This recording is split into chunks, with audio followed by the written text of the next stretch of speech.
I've spent a lot of time inside other people's stories, not as a bystander, as someone who sits with people at the specific moment when the story is still moving, when the outcome isn't settled yet, when the person is standing at the edge of something and the next move hasn't been made.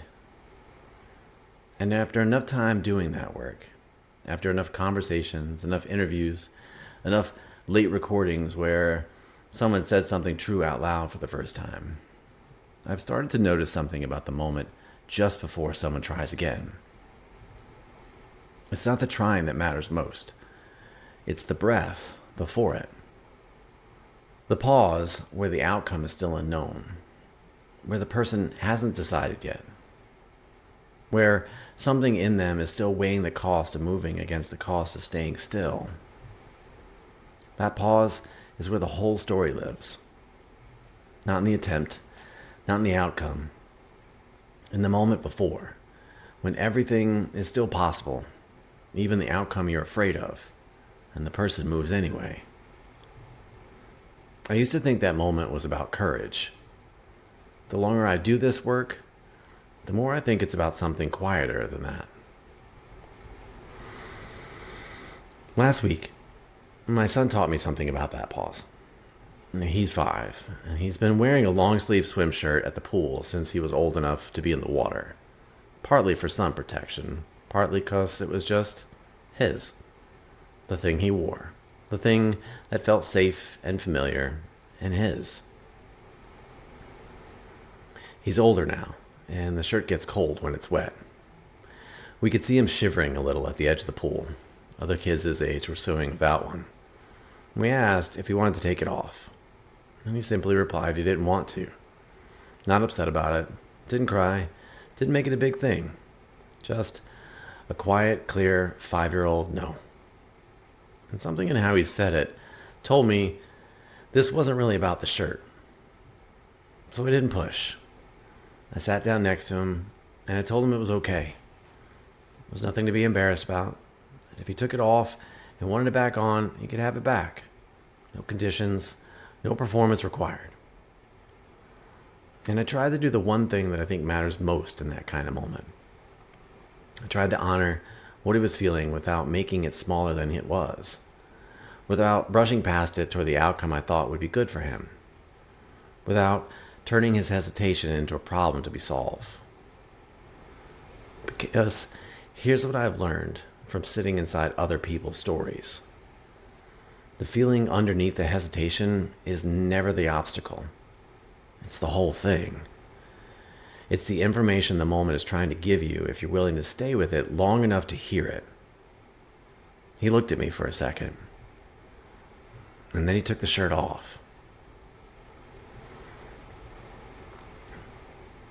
I've been thinking about what I actually did in that moment. Not as a parenting strategy, not as a technique I'd recommend, just as an honest accounting of what happened and what it required. I didn't minimize what he was feeling. I didn't tell him there was nothing to worry about, because that would have been a lie, and he would have known it. Something in him had a reason for the shirt. Maybe he didn't have the words for it yet. Maybe he didn't need words for it. But it was real, and it deserved to be treated as real. I didn't rush him toward the outcome I wanted, even though I could see it clearly.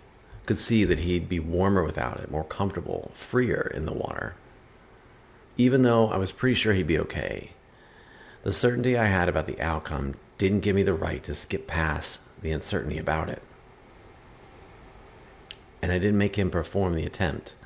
Didn't turn it into a moment of bravery or a lesson about facing your fears or something he'd need to live up to afterward. I just opened a door. Told him he could walk back through it if he needed to. And then I waited. That's it. That's the whole thing. And to keep coming back to how small that was. How ordinary. How nothing about it would have looked significant from the outside. A father and a son at the edge of a pool on a regular afternoon. No drama, no breakthrough. Just a quiet moment of trust being extended and trust being received. But here's what I want to say to you. And I mean this for whatever your version of the swim shirt is. because I don't know what it is, and I don't need to. Something in you already knows what the shirt is.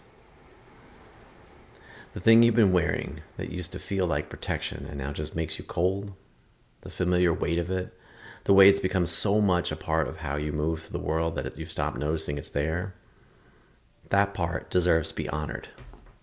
Not fixed, not managed, not rushed toward the outcome someone else already can see clearly from where they're standing.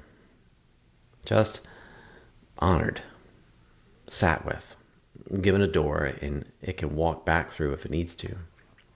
That's what trust looks like when it's actually working. Not the push, the patience.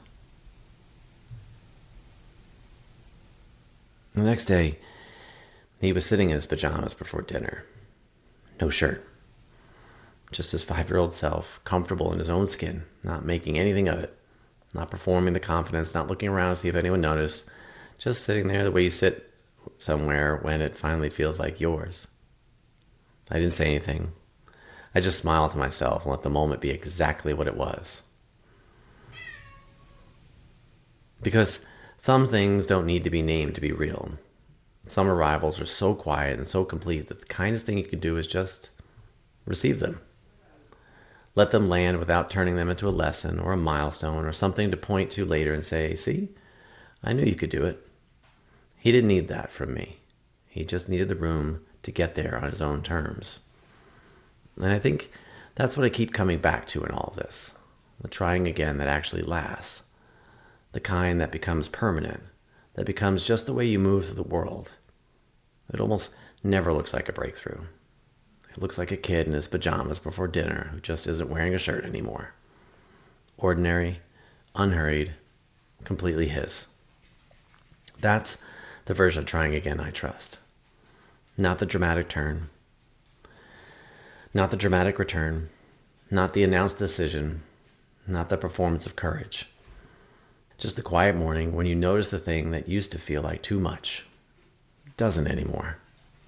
And you take the next breath and go again. I'm JD. Thanks for sitting with me for a while.